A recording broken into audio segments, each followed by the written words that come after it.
You've been sitting here talking shit for hours talking shit. Anytime there's like a woman on screen and she's overweight, like 9 times out of 10 we have to put it in sub mode, and we have to ban probably like 30 people every single time. What about overweight girls but not overweight men? I'm gonna ban you just for asking that question, because I just got done making a point out of making fun of a man's appearance, and you're trying to turn this into something it's not. You're permanently banned. Don't be like as emotional or attached to it. Most human relationships are ascendant style relationships.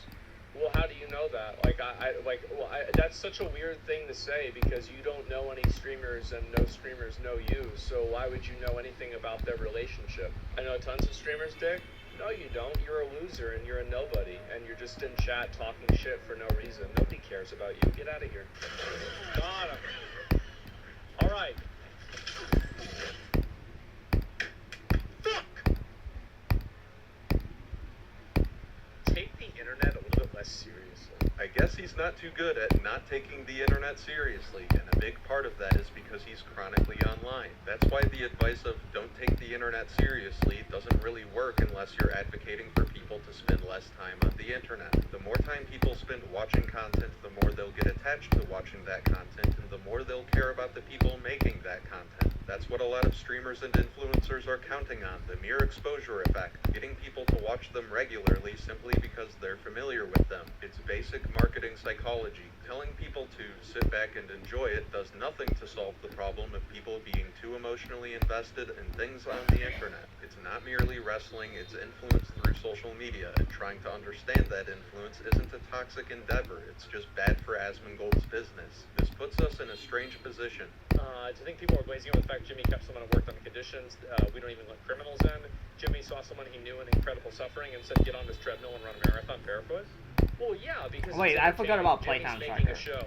Why would he care about this guy's well-being? Fuck. Empathy? Because he should? Oh, God. Oh, God. Are we going to get into this cringe shit? Stop it, guys. Stop it. It's so pathetic. Anyway, let me read the rest of this.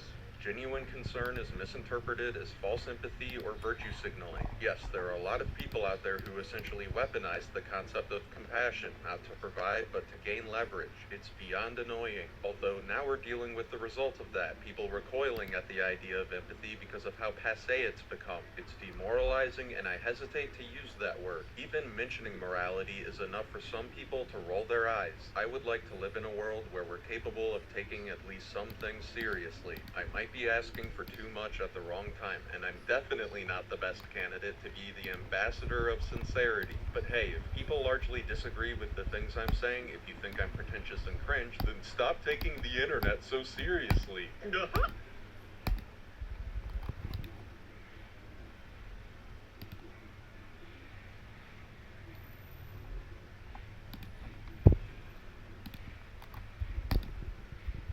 Have sponsors, take little breaks to talk about that, but it's not quite the same as, which of course, somehow this video is going to make me stop watching streaming entirely. Yeah, why aren't what is the reason for why chatters immediately try to grief me when there's any kind of like positive movement? What is that about? What is that? Like, damn, man, people are saying nice things about you. Dude, well, watch this guy lie about you, you know what I mean? This is a misunderstanding between political streamer Hassan Piker and someone in his chat. This happened because two different things are going on in his stream. One, people in his chat are bringing up some Twitter drama that Hassan had just been referenced in.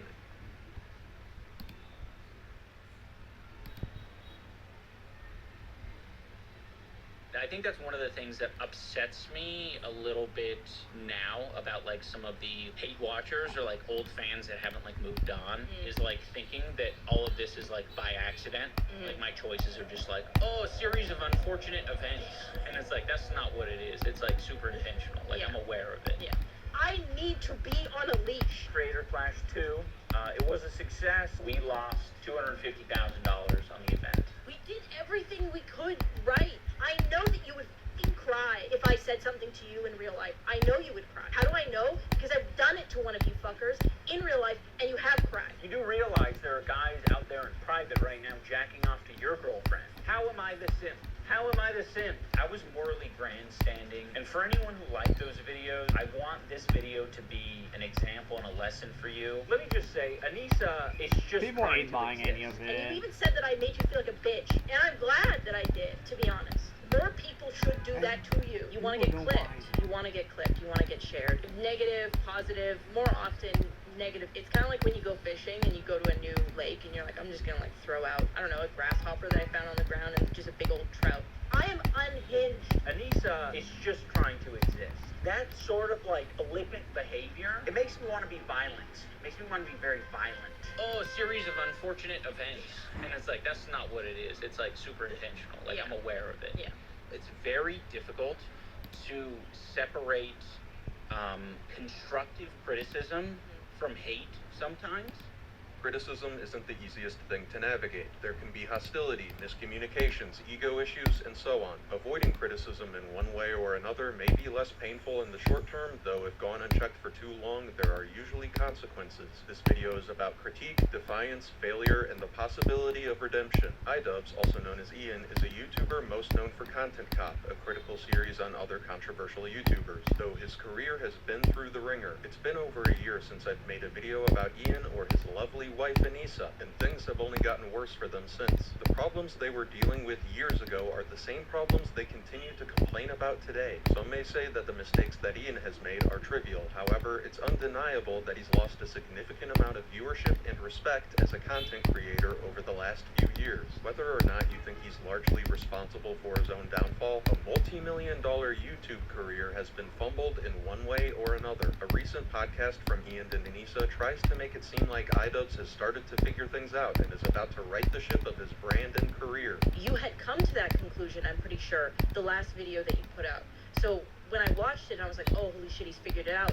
I was able to like bring it up to you like, okay, now go look at the Cheez-It video and like tell me Cheez-It video is such a great if example you of can that. see the difference between this one and the Cheez-It video, and you watched it and for the first time you were like, oh yeah, there it is. But I'm not convinced that iDubbbz has started to get himself out of the hole he's found himself in. He established himself as one of the most critical YouTubers out there and turned out to be hypersensitive to criticism himself, to the point where he's willing to hold a grudge against his old audience for years. We'll go over Ian's past controversies for people not as familiar with the iDubbbz saga, and I'll provide some fresh context from their more recent content along the way to shed some new light for those more familiar with his story. Before we get into the initial conflict between Ian and his audience, let's talk about this criticism issue a bit more, because one of the critiques he regularly gets is that he sucks at listening to it. This point has been made many times before, but it's still strange to see the guy known for his edgy takedowns of other YouTubers handle criticism and mockery so poorly. Over the past year, maybe couple of years, I've kind of been ignoring a lot of feedback, I think, from the audience. Well, it's been hard because you have, in some regards, been gaslit heavily. Right. Like, It feels bad because I think I've been, for my own mental health, like ignoring that. yes. For many YouTubers, not looking at the comments at all is an option. iDubbbz, however, has had a bad relationship with his audience for quite some time, and his viewership has been declining for years, so understanding why people have issues with him is important. Ian has been defiant towards his fans for a while. What it is, I think, in general, is it's just me being flippant. Oh, the word is defiant. Defiant. I think I have a defiant streak. Definitely. Yeah, like it's one of the reasons that I did not want to work a normal job. Yeah. I hated being told what to do, Yeah. even if it's like what's expected. Yeah. That is your most American trait. Yeah. True. Don't tell me what to do. And it is this childlike defiance that is the essence of his failure.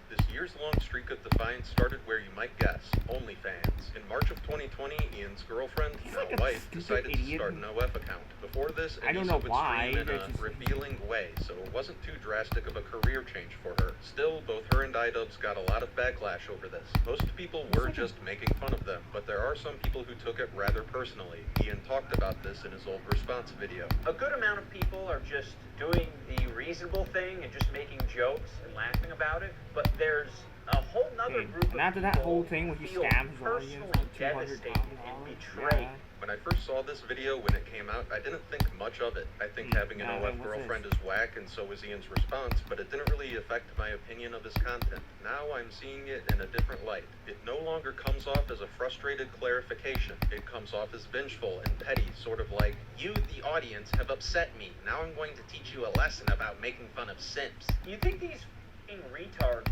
would actually do a smidgen of research? This is straight out of the playbook of the boomer who's decaying in his lazy boy, who wants to tell you, no one's gonna hire you looking like that. The internet is a forever archive, so there's no, regret, delete all button. That's not quite there.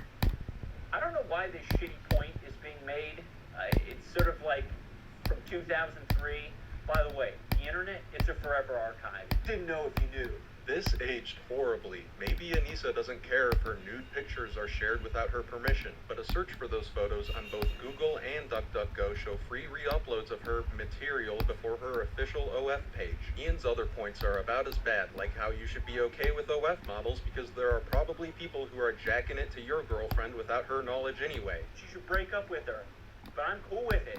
You do realize there are guys out there in private right now jacking off to your girlfriend.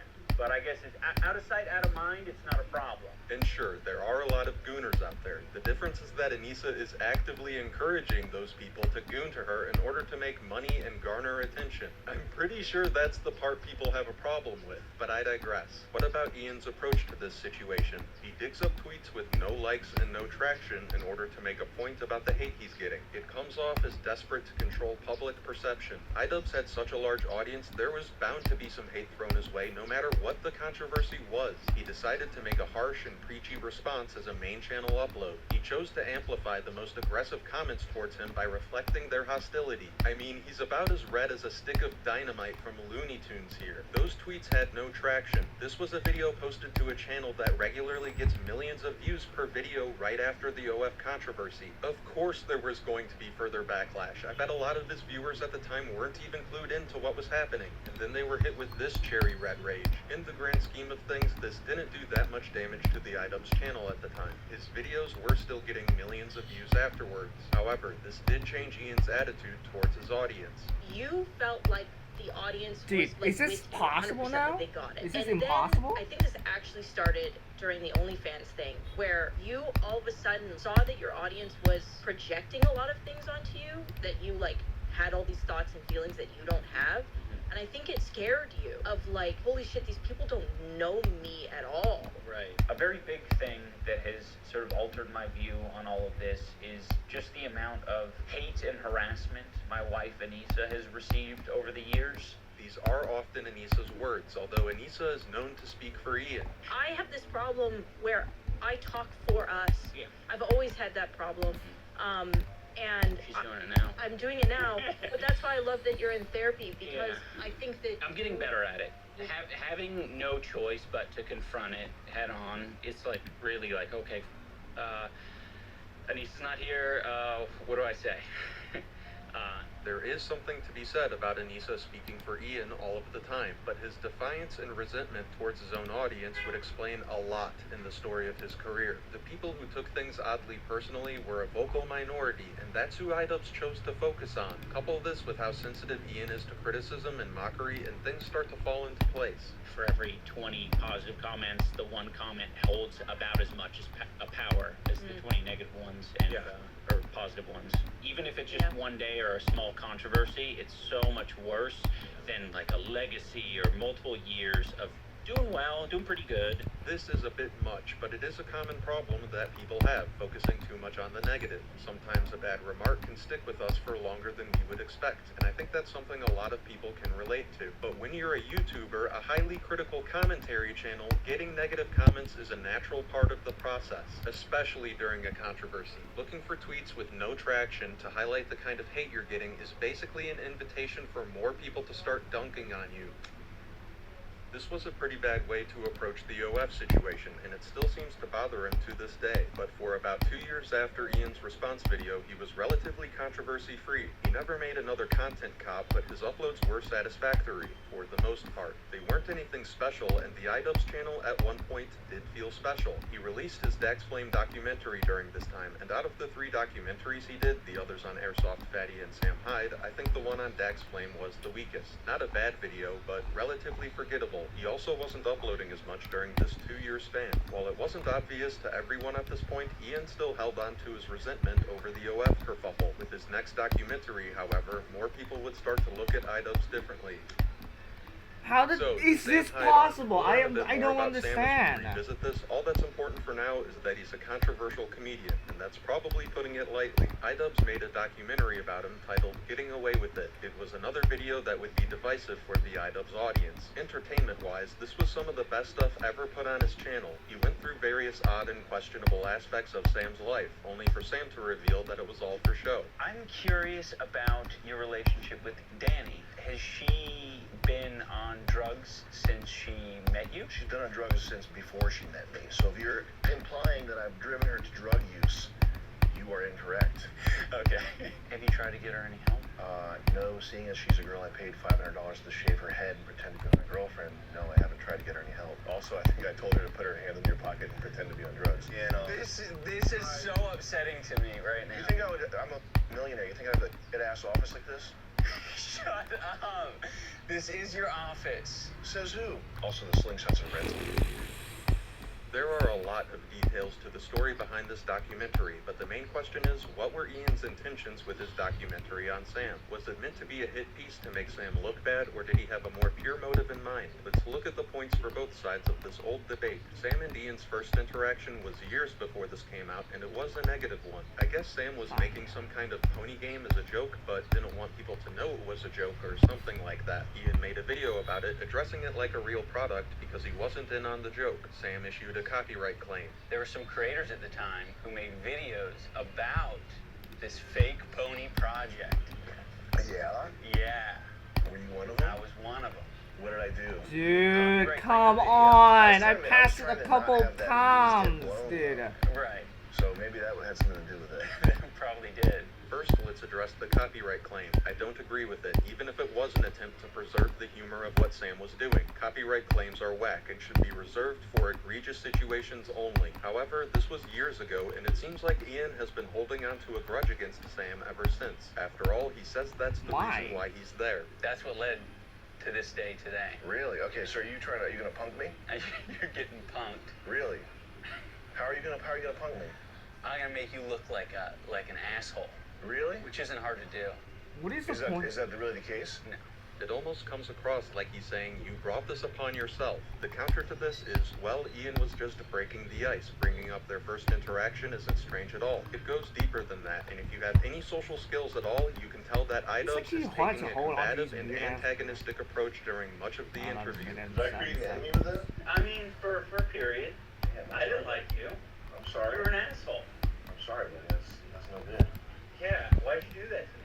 Then there's the timing of the release of the doc. Sam had his own crew there, and they were able to get enough of their own footage to make their own cut. He was suspicious of Ian's intentions from the first email. I knew from the get-go that he was coming out here to make me look bad. I knew from the first email what it was, because he'd been getting a lot of shit from, like, 4chan, right-wing type guys because of his OnlyFans girlfriend. He's gonna make me look bad so that he can, like, get one over on the people that have been trolling him for having a OnlyFans girlfriend. So it makes sense that he would want his own footage. Sam claims there was 9 months without any communication or any sign that the documentary would actually come out at this point. It's not to make iDubbbz look stupid or anything, or, like, do anything, like, we took your documentary footage and released it first, dude. No, it's just like, we spent $15,000 on this. Yeah. We took 9 months to make, it's been 9 months, and there's no communication, and we spent 2 weeks of time. That's what I'm more worried about. So Because the filming didn't go how Ian had planned and Sam stole the show with his antics, Come he on, believed that dude! wasn't going to This release the fucking level is documentary at actually all, so he driving me released his own insane. version, which These implied some of fucking his gaps, concerns dude. about iDubbbz trying to snake him. Let's back up for a second, though. Because Why the iDubbbz does camp it have also to do claims this? There was no communication. Why Sam is there a did not gap in this communicate fucking at ship all part like Yeah. this? with Ian about that. I So hate that ship was, gaps like this, dude. obviously a tactic, probably. Probably. Dude! On this one, I believe Sam. There's footage of him calling Ian. He talks about how he feels like he may have tried to communicate too much. I think I probably kind of like overwhelmed him. He was on Twitter. He was on Twitter trying to line up fights with people. And I was like, yo, can you get me in there? Let me get a fight with Fantano. And I think I bothered him too much. Something like that. I wasn't like an asshole or anything, but I think I probably just texted him too many times. And iDubbbz as well as Anissa have both talked about their terrible communication skills. You ask any of our fighters, and it's like, yeah, Anissa was the one who like solves problems. She is more communicative than me, and she's better at communicating than I am. I suck at this shit. I'm fully tattooed, right? Can't make a phone call. You phone me, I'm not picking that shit up. I'm hiding from my phone. Anissa is the one. She is the one to talk to. Ian does all the phone stuff, to be honest. Sam comes across as the kind of person who would be responding and reaching out to the person he just collaborated with for a week to make sure the project is still making progress. iDubbbz comes across as the kind of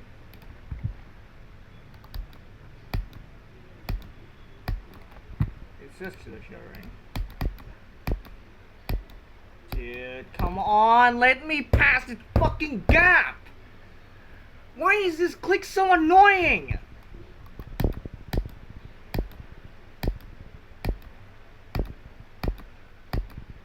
There's just so many fucking clicks like this, it makes no fucking sense. And it's either like a frame perfect and it's or it's not. Please tell me if it's... Why is it a gap like this?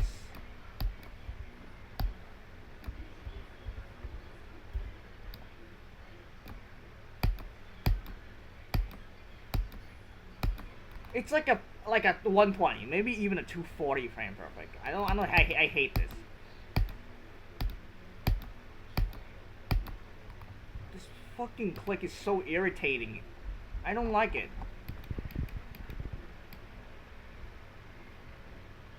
I have died to this click a billion times, and I still don't have a way to get past it.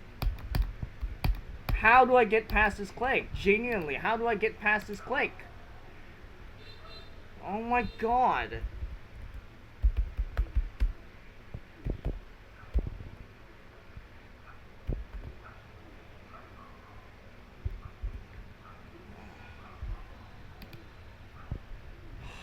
Come on!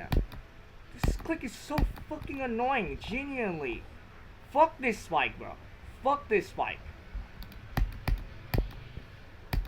Oh, I passed it that time, but like, oh, I didn't do it. And I did fucking do the checkpoints.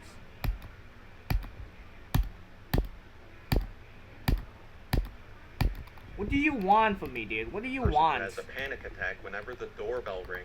Alright, back to the timing of the release. The iDubbbz version came out a month after Sam's. This caused a lot of people to think that iDubbbz only released his version as a response, and that if Sam never uploaded his version, Ian's cut wouldn't have come out either. That Ian wasn't able to make the hit piece on Sam he wanted and planned on scrapping the project altogether for Sam to release Fuck his this version. The fucking... iDubbbz camp has Oh my recently god! denied this, attributing the delay to their editor's procrastination, saying that the documentary was almost done by the time Sam uploaded. I'm like This a click is chronic actually testing my procrastinator. fucking patience. I just dude. put it off for too long. I do that with a lot of things, my own work included. Yeah. No, I mean Ian does too.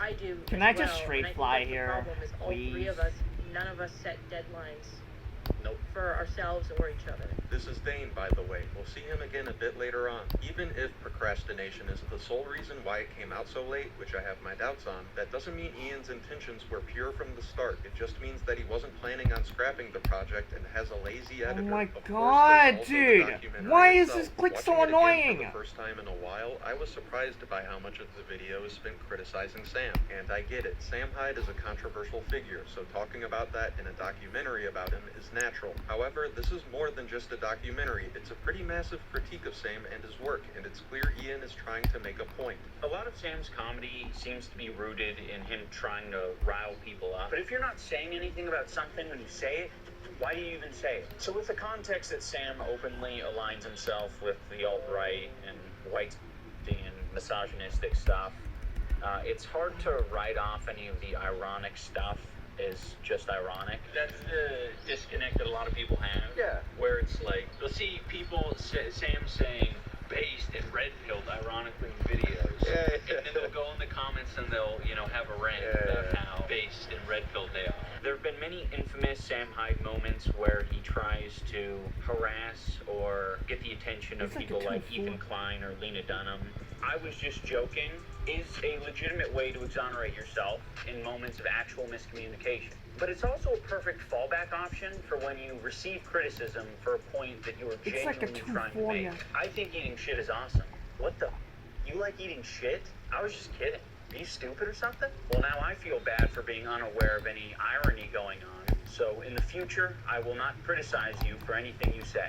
I am now invulnerable to criticism. So when he says this is not intended to be a hit piece, yeah, the video is not meant to be a hit piece. It's hard to believe, especially with the context outside of the doc. People may disagree on the definition of hit piece, but it's undeniable that his video is highly critical of Sam and his approach to comedy. That's fine, criticize whoever, just don't lie about your intentions. I believe people wouldn't have had as much of a problem with this video if Ian was more forthcoming about his problems with Sam. Instead, he lies about his intentions, saying that it wasn't meant to be a hit piece and he wasn't trying to make Sam look like an asshole, only to conclude the video by calling Sam an asshole. I'm gonna make you look like an asshole. Really? Which isn't hard to do. Is that really the case? No. As far as who is Sam and what is he about, it seems like he really likes comedy, even if that means being an asshole to people. This idea of confusing people and never being genuine or only being genuine when you think it's obvious is a great game to play when the most important thing to you is never showing your taste to people. You can feel like a winner in a game that only you are playing. There was a lot to take in regarding the Sam Hyde documentary and its creation, but I think this particular difference between Sam and Ian is worth highlighting. In the last few years or so, iDubbbz has made a big effort to be more concerned about the influence and impact of his work. In my last video, I talked about art, expression, and influence using this diagram. The point I was making was that some people become more concerned with the impact or influence of a piece of art rather than the art itself, which I think can lead to some problems. The problem that I see for iDubbbz is that his concern with his influence is probably messing with his ability to express himself. When someone as controversial as Sam Hyde tells Ian that he doesn't really care or think about how people interpret his work, I think that annoys him. Like, can I not give a fuck about that at all? I mean, obviously you can. Okay, good, thank you. Yeah. I'm not trying to That be was almost flippant or like dismissive of your question. It's just, no, it's not something I think about. Something that you think you should think about? No. It's not. The more iDubbbz tries to manage his image and tell his audience how to view his past work, the more hate he gets. Sam Hyde, on the other hand, seems to be doing better than ever, and without concern for how people may or may not interpret the messaging of his comedy. Whether you'd call this a hit piece or not, it's clear the video is designed to be a significant criticism of Sam Hyde, an explanation as to why he was at a low point, justifiably blacklisted. These are the reasons why people think iDubbbz was being deceptive when he said this wasn't meant to be a hit piece. Before we move on, there's one more thing worth mentioning, the Puppet Master comment. Sam Hyde has said on both PKA and in his interview with Brandon Buckingham that iDubbbz made a certain remark. But at one point, he said at the tail end of the documentary, when he wasn't getting the footage that he wanted, he was really upset, like an angry, child. Like he was pouting. He was pouting in his car and shit. And he said, not to me, but to somebody on the crew, he said, usually I'm the puppet master in these situations. What? Yeah, he said 100% on God, he said that. He even said to one of my crew members, overheard him saying during the shoot, he said, I'm usually the puppet master in these types of situations. which is just like a mentally sick thing to Wait, say. are you serious? Yes. He said, I'm usually the puppet man. That's like a sociopathic way to see the world. This was something that a lot of people were talking about. After all of this time, Ian has finally denied this claim. Because of the puppet master. Puppet master thing. Comment. Yeah. Oh, true. Yeah. Which, by the way, for the people in watching who don't understand that reference, it's just like a complete lie made up by, I guess, people who are watching all of the Sam Hyde content. It took him a suspiciously long time to address it, more than 2 years after the fact. I can't say for sure who was telling the truth, but personally, I believe he said that. As we'll continue to see, iDubbbz is, at the very least, deluded to an extent. There's also the other side to this. If Sam Hyde is the one lying here and just making stuff up to make iDubbbz look bad, that changes a lot and makes Ian look much more sympathetic. That is a possibility, although Ian is the one who is still vindictive, and Sam is hoping that Ian will redeem himself. And if you could say anything to iDubbbz about this Froggy Fresh banning situation, what would you say to him? Stop being a silly Billy and get on your redemption arc. What's your relationship like with iDubbbz nowadays? I think that everybody deserves a chance at redemption. You think he deserves one? Yes. But isn't he, what's the issue with him? I don't have an issue with him. So why would he need redemption in the first place? Well, have you seen him lately? I don't keep up with him. I heard that his girlfriend cheated on him or something. Well, check him out because he needs redemption. To be honest, that documentary probably should have been a hit piece now that I know how it all ended up. Yeah. It's true. So I believe Sam, although it is a he said, she said kind of thing. Overall, I think it's clear that Ian was looking for a win while Sam wanted to put on a show. That's why a good chunk of people started to look at iDubbbz differently at this point. Let's go back a clip. To be honest, that documentary probably should have been a hit piece. This is a recent clip about the Sam Hyde documentary, and it shows It's us a like few he's things. like this First, really Ian has lying, convinced himself that his video on really Sam doesn't deceptive. qualify as For highly someone who critical is, like, or a on- hit piece. If that's truly Yes. how he feels, that's delusional. He was trying to use Sam to make a It's point, like he's, not like, put this on a really show. deceptive Second, that guy. he still holds a grudge against Sam, probably thinking he's responsible for the collapse of iDubbbz Incorporated. That's delusional as well. Third, it shows some regret for taking a softer approach to making videos. Now that part makes sense to me. As eager as some may be to convince you otherwise, there's nothing to be gained from losing your edge. Impotence is not a virtue. Only a few months after the documentary came out, iDubbbz would run and participate in his YouTuber boxing event, Creator Clash. It was an overall success. They had top-notch production, a great venue, some notable e-celebs ready to fight each other, all for a good cause, charity. The only common complaint about the first Creator Clash was that Ian banned Sam Hyde from attending the event whatsoever. Given the context of the situation, it really rubbed some people the wrong way, myself included. First, there's the recent documentary. It looked like iDubbbz reached out to Sam just to try and smear him, only for Sam to disarm things in an entertaining way. There was plenty of room for amicability after the fact, but iDubbbz had no intention to mend fences. This makes him come off as bitter and sour that he wasn't able to punk Sam the way he wanted. Then there's the fact that Sam helped It's train like he one of has the to fighters hold on on the these Creator weird Clash card, grudges. Harley from Epic Mealtime. Not allowing a trainer to be there for their fighter doesn't feel right, although I'm not familiar with boxing culture whatsoever. Lastly, and I think for many people this was the most important thing, it was a charity event that Sam paid more than $10K to in order to attend, only for Ian to ban him at the last second after he already bought plane tickets. No, I didn't think I was going to be on the card, but I didn't realize at any point that I was going to be blacklisted from a charity event. I got 5 front row tickets. It was $10,000, and it's for charity. And supposedly I'm going to be refunded this money. So I guess he wants me not around badly enough that it's worth taking away $10,000 from charity. He was going to wait until I was in Tampa to spring that news on me. We bargained enough to where we got in. Unfortunately, we tried nonstop to get Sam in, but it wouldn't work. If Ian simply didn't want Sam to fight at the event, that's fine. I understand he's a controversial figure and they're trying to raise money through sponsors. But turning down money for charity at the last second in order to ban the person you were recently trying to pull one over on is one of the worst PR decisions I know of. There will be more. There are going to be some people who disagree with this framing of things, so let's address the main counter-argument. that Sam Hyde is a dangerous troll who would have sabotaged the event. I get why there would be this concern. Sam can be chaotic and disruptive. It's kind of what he's known for. No one can say for sure how things would have played out if he was allowed at the first Creator Clash, even though I think he would have been respectful. With that said, Ian should have allowed him to attend. If Sam truly was planning on sabotaging the event, he would have made a complete fool of himself, proving Ian right about it. The reputation of iDubbbz and Creator Clash would not have been affected because the blame would have fallen on Sam, not the charity event. Then Ian actually would have had a reason to ban him from future events, and people would have been far more understanding. If Sam wasn't planning on sabotage and instead wanted to bury the hatchet, which seemed to be the case, that could have been a wholesome moment. The only situation where iDubbbz was guaranteed to look bad is the one where he turns down money for charity in order to take a firm stance on a guy he was claiming not to take a firm stance on. Hindsight is 20/20, I suppose.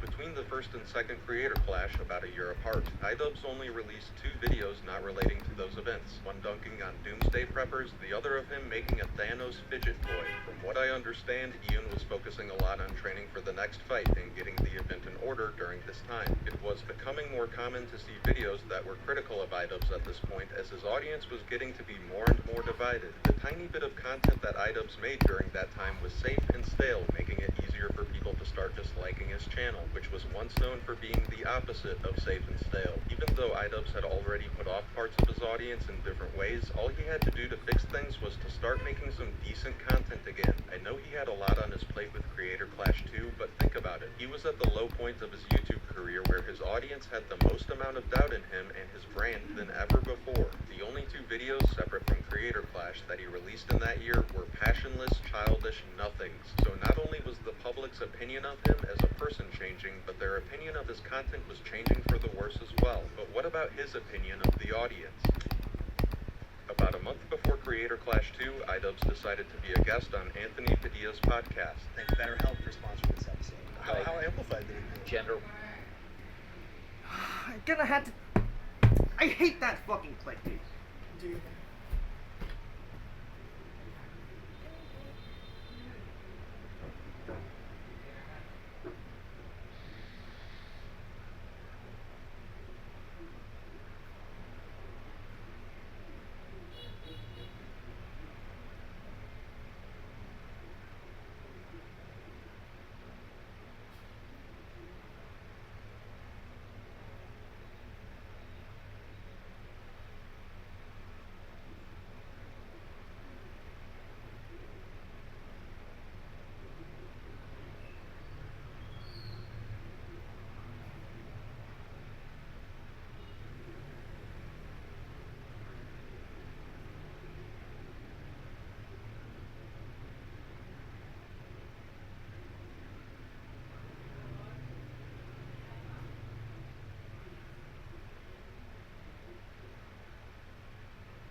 type shit, and like an idea of how men need to be. Depression, anxiety, stress, insecurity. I cry a lot more often. Allowing me to have empathy for Congratulations. Gaining empathy?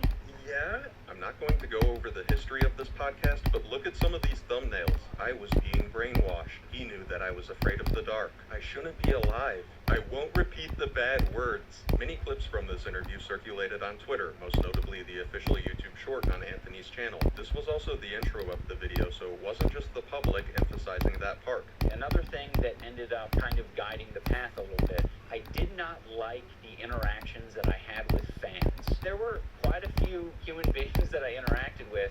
In person? Yeah, in person, that just sucked. They just sucked because I attracted a lot of people who sucked. Some people were, as I described earlier, were very much like antisocial, weird basement dwellers, and you know, the one time a month that they come out of their cave is going to restock on supplies at Walmart, and they run into me, their favorite YouTuber. What would they say? What would they do? Things that I am certainly not going to repeat.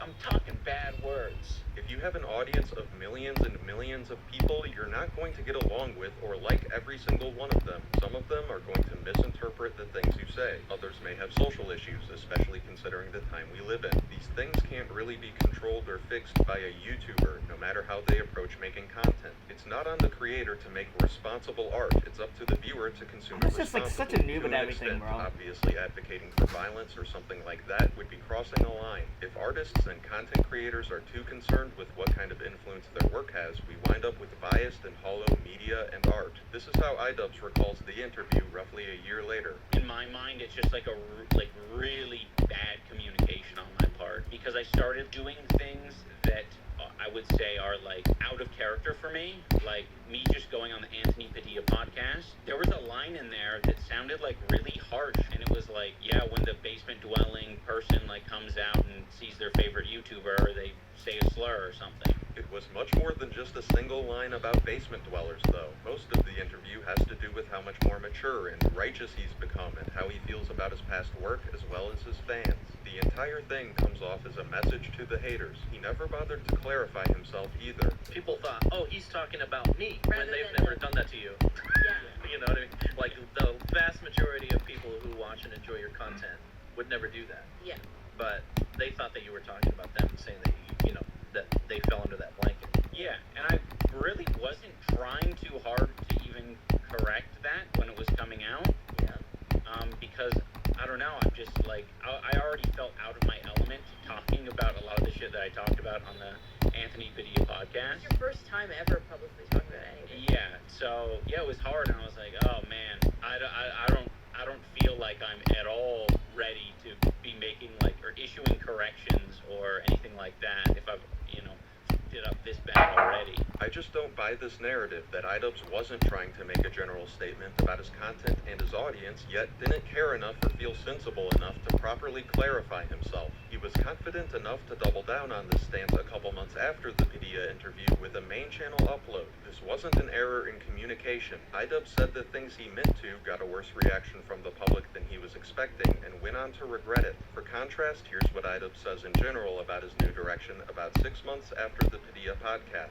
Hate watchers or like old fans that haven't like moved on is like thinking that like all of this is like by accident.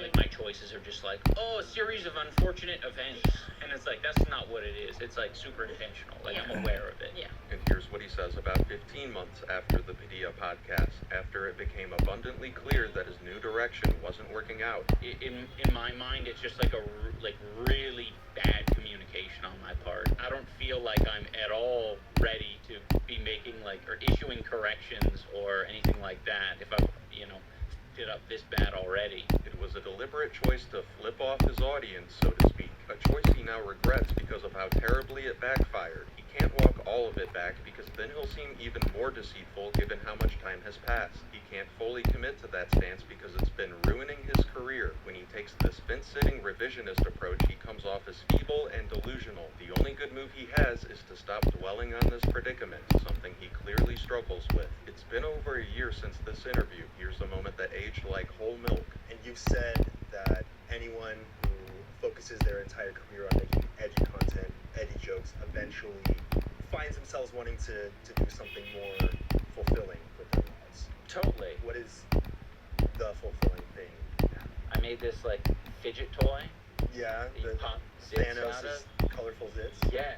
The fulfilling things now are fidget toy videos along with a podcast about his wife destroying his livelihood. It's been a while since Idubbbz went on his supposed empathy arc, and what has he or anyone else gained from it? What good has come from this? Being that way, being avoidant and not, sharing feelings or thoughts and hoarding them has led to a lot of missed business opportunities, a lot of missed personal connections, trying to get better at it. Because I don't see any signs of flourishing or getting better with communication or making personal connections. I see someone who has continued to struggle.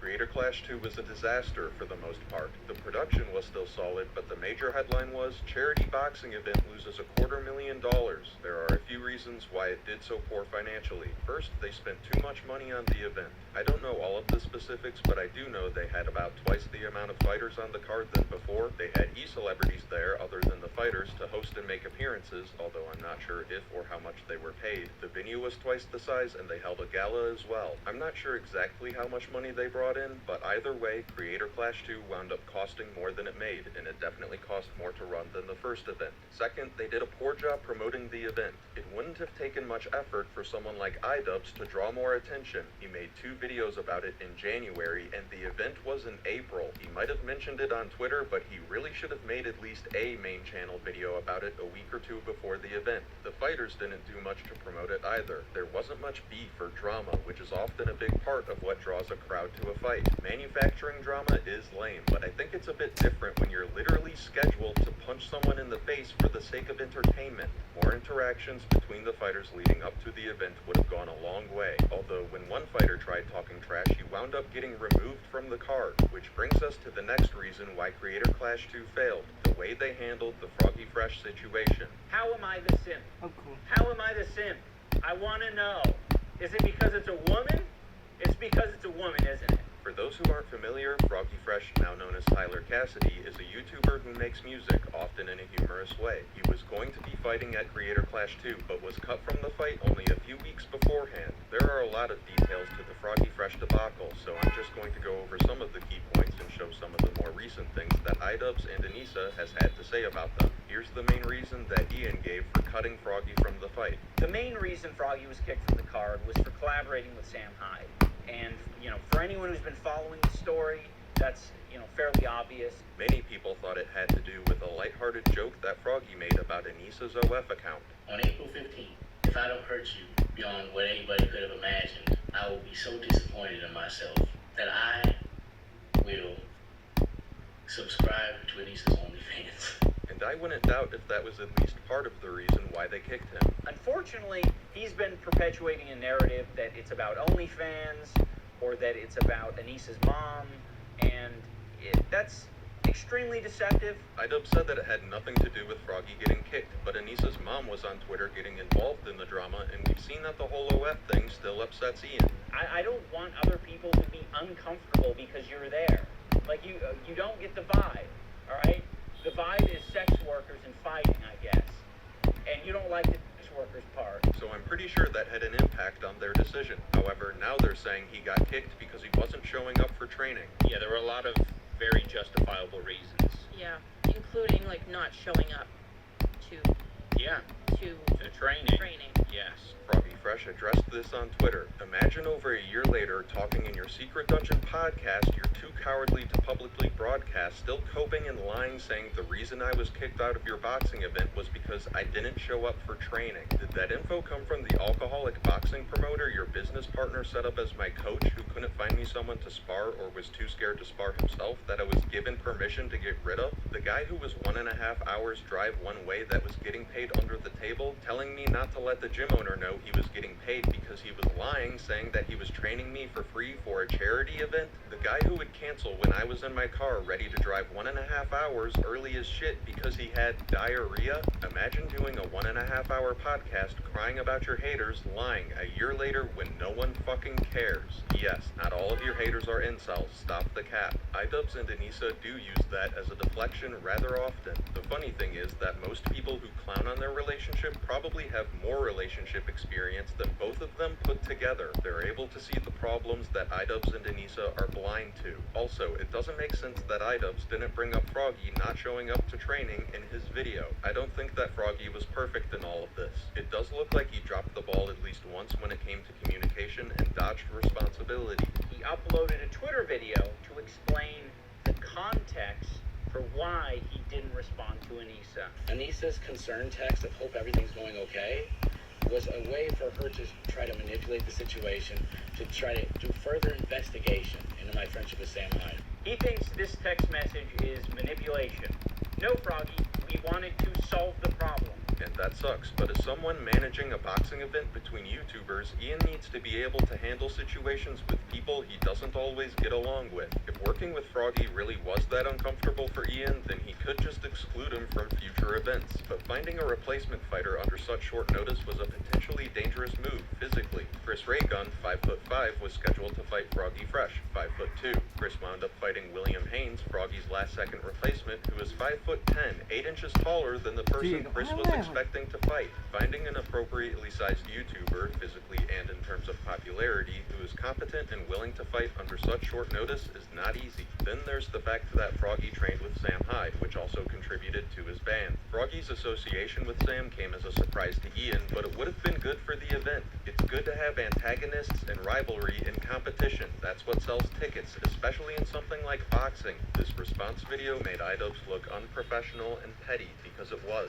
If you exclude people who, 1, don't agree with adult entertainment, and 2, enjoy drama from your social media boxing event, then you're going to be left with a much smaller audience in the world of YouTuber boxing, of all things. Ian also had this to say about Froggy's take on OF models. I don't think Froggy respects sex workers. I think he has some really old, tired opinions about people who do twerk. I think he has a lot of weird opinions as well about masculinity and shit. This shows a more cultural and political side of iDubbbz. In terms of his career and image, he went from carefree to putting all of his eggs in the politically correct basket. When do you think the stigma around your controversial videos will end and you can make more?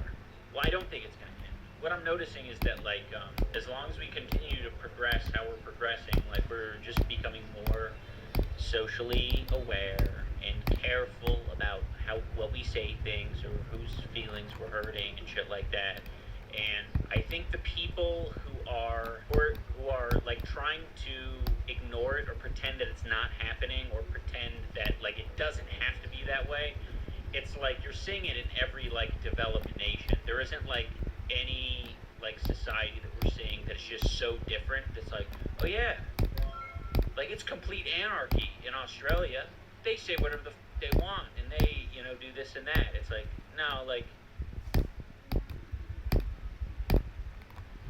people are doing what they're doing. I don't like framing the changes with iDubbbz as political, but that has become a part of his image, one that he's chosen to lean into more and more over the past few years. I could keep going over the Froggy Fresh drama because there are a lot of smaller details, but I'm more interested in the other things that Ian said in that video. For one, the way he talks about Creator Clash 2. Keep in mind, this is a month before he announces that the event lost $250,000. Hello everyone, welcome back to another video. Brief update. I am healed from Creator Clash 2. It was a success. In what way was Creator Clash 2 a success? Because now they recall it as an emotional gut punch that they'll never get over. We really believed in what we were doing, and then to be greeted with pirating to the point where like we couldn't even pay back what we had like put on the table to put on the event. Yeah. Like was such a emotional gut punch that I feel like I'm never going to get over. I feel like we decided we were gonna fall onto our like dullest, rustiest sword and spin around 10 times. Yeah. But we're sitting there waiting for the doctor to come in to stitch Ian's eye up, and we're trying to digest the idea that we like only sold 50K pay-per-views. And we looked at each other and we were like, do you want to just like ourselves. Like literally, like there was like that actual thought. It was a success. Calling Creator Clash 2 a success is a lie. It was bad for their image, it did horribly financially speaking, and it's something they still stress over today. They should have sold it when they had the chance. I wonder if you guys can like sell Creator Clash almost and get a payday that way. Well, we've been offered. Already? Yeah. By Fox. Fox? Whoa. Yeah. We said no. Wasn't it 7 figures? How much was I it? think so, yeah. 7 figures. Like low 7 figures. Can you just tell me the number? A few of them. I mean, I don't know what it was specifically. It didn't come directly to us. It came to one of our business partners. Come on. But we said no, and we're never gonna do anything like that. Yeah. Just because it's too special. It loses its soul. You guys do need to be making money though. You understand that, right? We lost $250,000 on the event. He could have made over $1 million and easily shifted focus back to his YouTube channel, saving his financial situation and beyond. There's also the way that Idubbbz talks about Anissa here, which I think is disingenuous. Let me just say, Anissa is just trying to exist.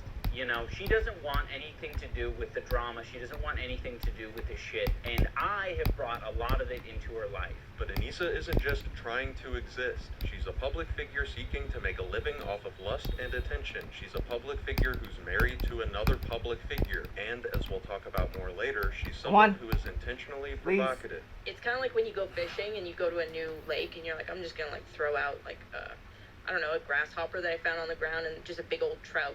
Saying that Anissa is just trying to exist is bullshit. Ian also tries to attribute his recent changes to himself rather than Anissa, something which he goes back and forth on. Unfortunately, Is that a lot of that's people who think that I've changed or call me or whatever, they've decided instead of 38 saying minutes, that 41 I've changed seconds. and that I'm the decider of my future, it's that Anissa That's has it. changed me. Do you feel like this 2,800 conversation today, attempts, this 38 interview, minutes, 41 would be seconds. different if you